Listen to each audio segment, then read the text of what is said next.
Gago. So yan, cottage na. So konting bawal na. Importante naman dito makakaligo. Dahil tayo'y nainitan sa bahay.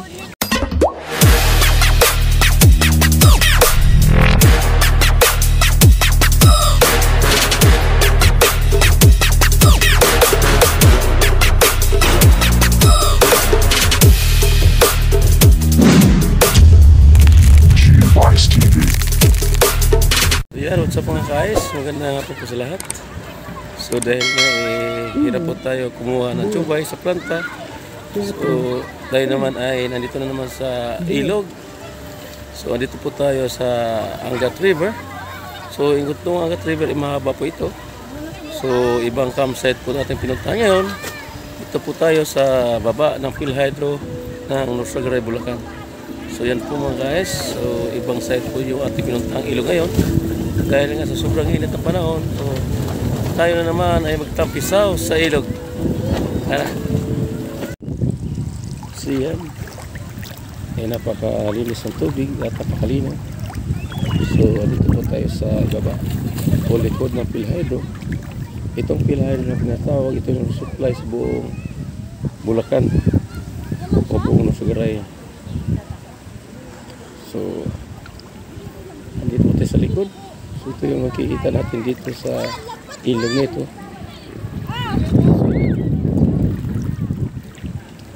So dahil nga nahirapan po tayo kumuha ng tubay sa planta. So nililibang lang po natin ang sarili sa sobrang init ng panahon. So balik na po tayo dito. Balik na naman po tayo dito sa ilog. Nakikita nyo guys.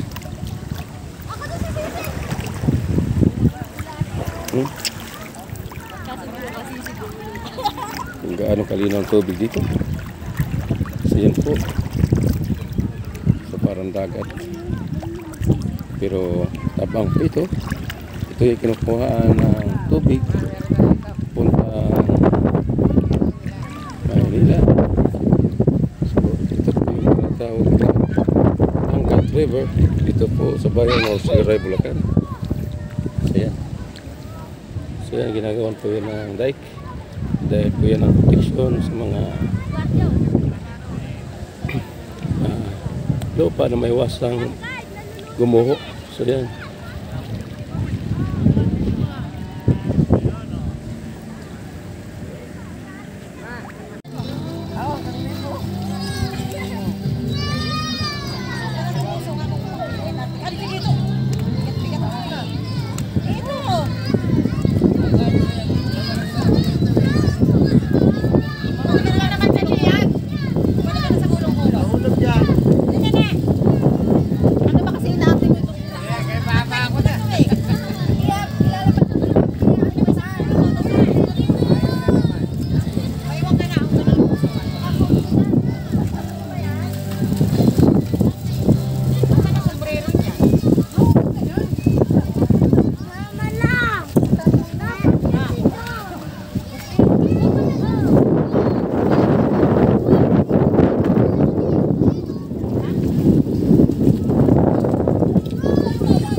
So kita nyo kung gaano kalinaw ang tubig sa buong paligid.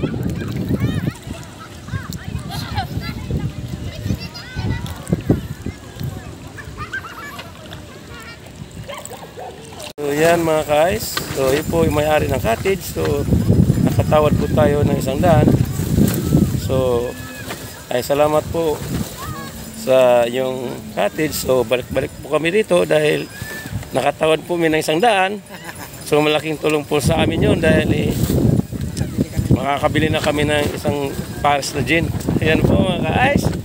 So abangan nyo po maya-maya yung aming adventure sa paliligo dito sa Angat River. So dito po sa bayan ng Norsagaray, Bulacan.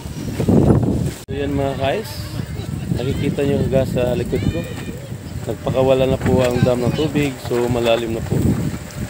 So kanina lang dumating tayo, makikita mo ang paligid, makikita mo yung bato sa gitna. O ngayon tingnan nyo ga. So ayan, titingnan natin maigi mga guys. kung gaano kalaki na ang tubig na tinatawag natin na binabaha pero hindi inuulan. So yan. Kanina, pagdating namin, medyo ang baba pa dyan. So yan, rumaragas na lalo sa lahat. So, ganito po ang sistema pag ganito oras. So, sangkat na dyan. So, binabaha pero hindi umuulan. So yan. Kita ganyan pang baligid dito po. So yun ang kagandahan po dito sa ilog na ito. Dahil makikita nyo ang sariwang tubig galing po sa dam, Sangat Dam. So yan doon sa unahan. Parang umaalon dahil ako ipakawala na po ang dam ng tubig. So yan.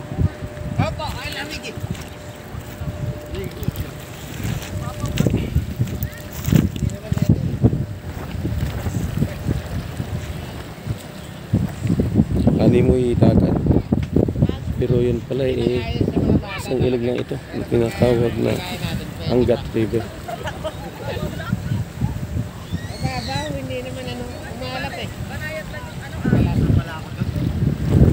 Pero dito medyo mapagsit na magpunta si Kuya Baba.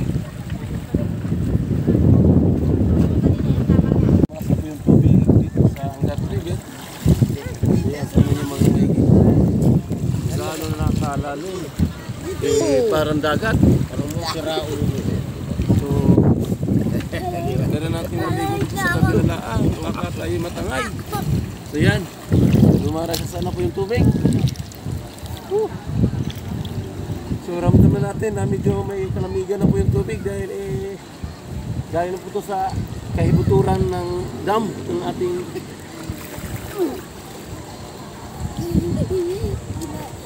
ilog na yun. Nakawala na po ang dam ng tubig. Huwag na ikaw luso. Kaya lumalim na po Huwag kayo mamalabit. yung ilog. Ito po ang sitwasyon dito sa aming pinuntahan ngayon ng bagong Malamig. site.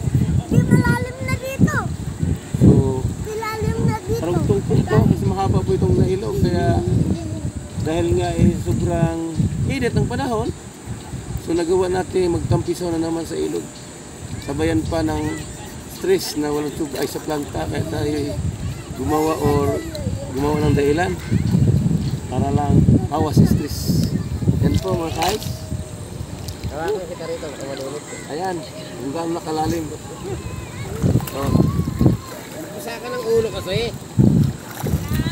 Pusa ka ng ulo. Nang hindi yung ulo mo Dito ka mamala. Diba? Mamaya babalaw tayo sa bahay.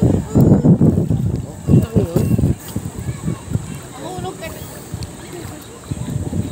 Iluran may lupot.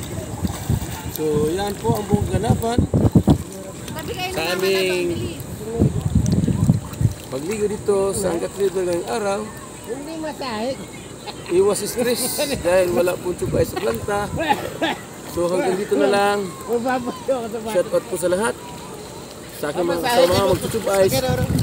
Try nyo din na maligo sa ilog. Huwag na kayo puro antay na laang diyan sa planta. So kayo po na-stress, subukan nyo maligo rin eh. So sa aking mga consumer sa tube ice, pasensya na po, nadidili ang tube ice nyo dahil po napakahirap kumuha ng tube ice sa planta. Kahirapan po. So pila mo alas 6 ng umaga, makukuha mo alas 6 ng gabi. So ganun po katindi ang pila. So hanggang dito na lang at thanks for watching. God bless us and bye-bye. Go, go, go, go, go, go, go, go, go, go, go, go, go, yeah, go, go, go. Hustle hard, hustle every single day.